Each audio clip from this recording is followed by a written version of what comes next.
Well, first we do Go a ahead, very Frank. large press junket, you see, and then we enthrall the people through the press, and then they tune into the show where we've implanted subliminal messages in each of the 13 new episodes, and by the time they've streamed them all, they will be under.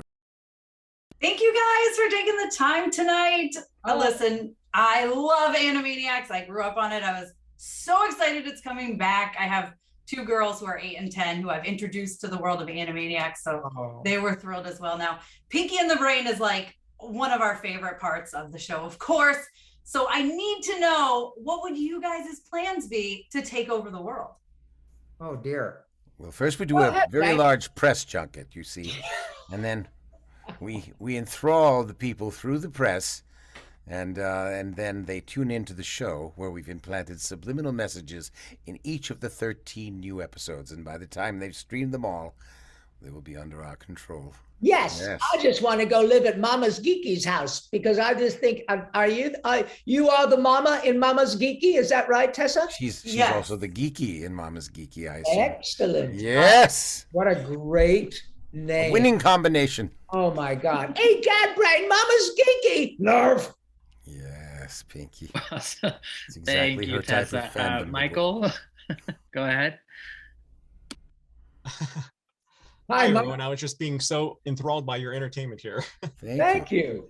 I have one question for each of you. Maurice, Yes. in addition to Brain, another of your long-lived roles that has always been amongst my favorite is Egon from the different versions of Ghostbusters that Thank that you. you've done.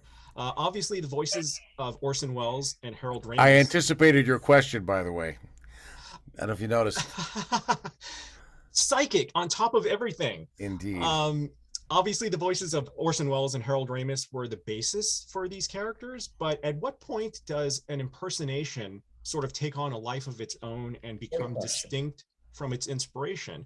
And then for Rob, also going back to the earliest days of Animaniacs, did you test drive like a wide assortment of voices for Pinky before, finding that perfect foil, that perfect complement to the Orson Wellesian brain?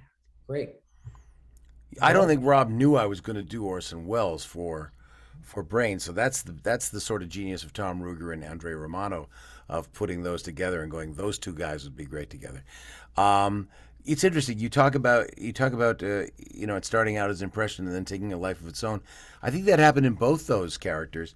I started out doing a much more subdued Harold, but I realized that as we went along, and the directors pushed me in that direction, Marcia Goodman on Ghostbusters, that Egon was going to have a little more expression and a little more action in his voice. So he started in that sort of Harold, I collect spores, mold, and fungus place, but as he went on, he had to take on a little more oomph, and so it became its own thing.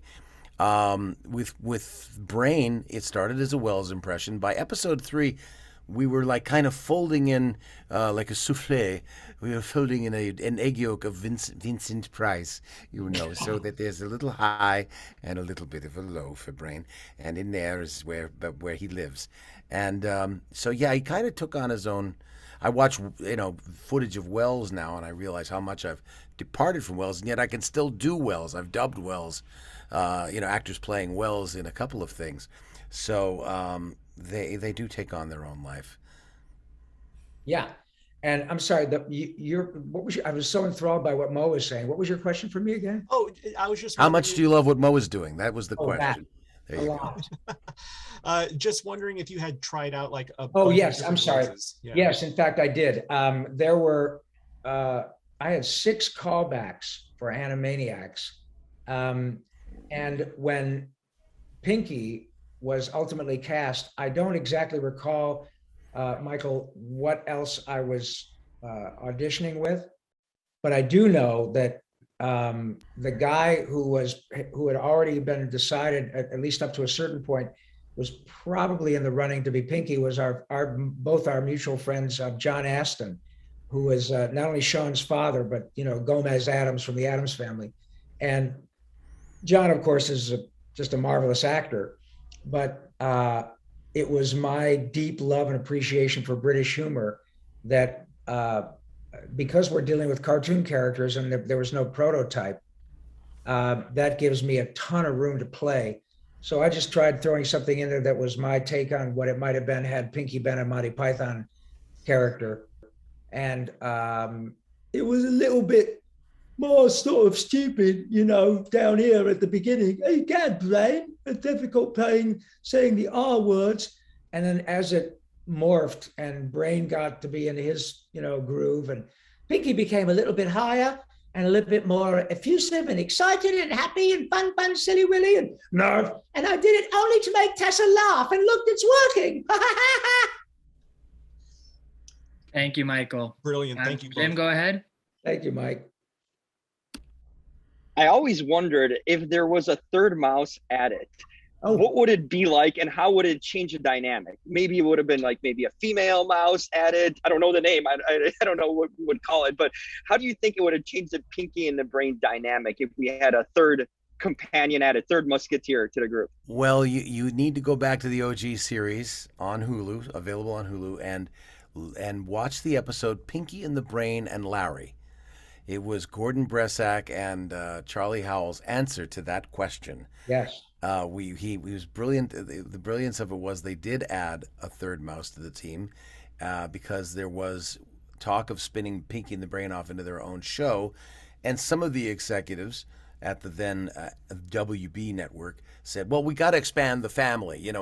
We can't just have a half-hour show of these two characters trying to take over the world. So we got to add more characters." And Gordon and Charlie, and I, almost as a protest, wrote this episode where we add a mouse version of Larry Fine from the Three Stooges. Oh, genius. To Pinky and the Brain, and the genius of Andrea Romano. Of course, they'd already collaborated that Billy West would play Larry, the mouse Larry. And when you watch the episode, you'll see how it affects the balance between these two characters.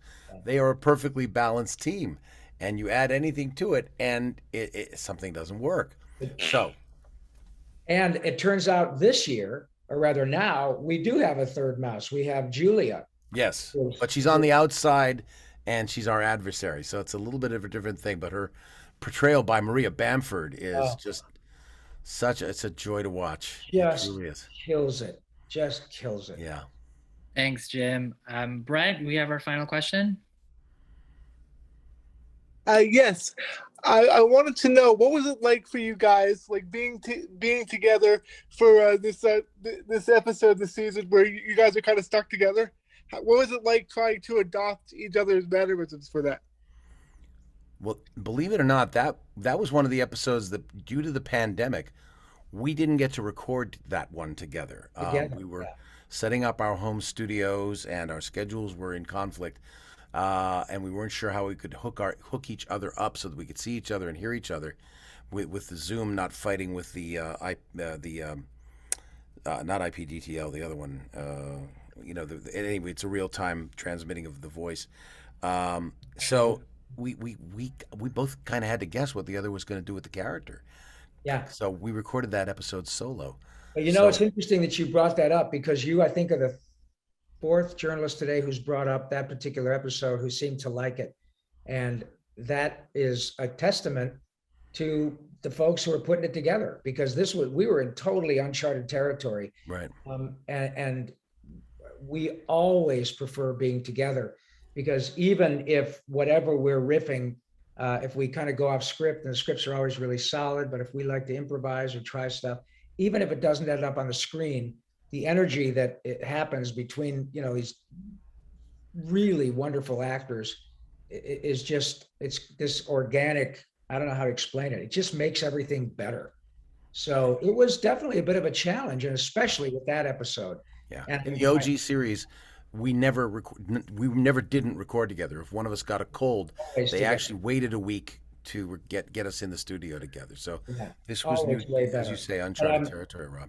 It sounds like that particular episode where we're attached worked, and if it did, now I can't wait to see it. It's gonna be the first I haven't one I seen screen. it. Yeah. No, we haven't seen screeners yet. It looks like she liked you it. guys know more about the show than we do. Yeah. Oh, Pinky, When's the last time you bathed? It's Stinky, Stinky and the Brain.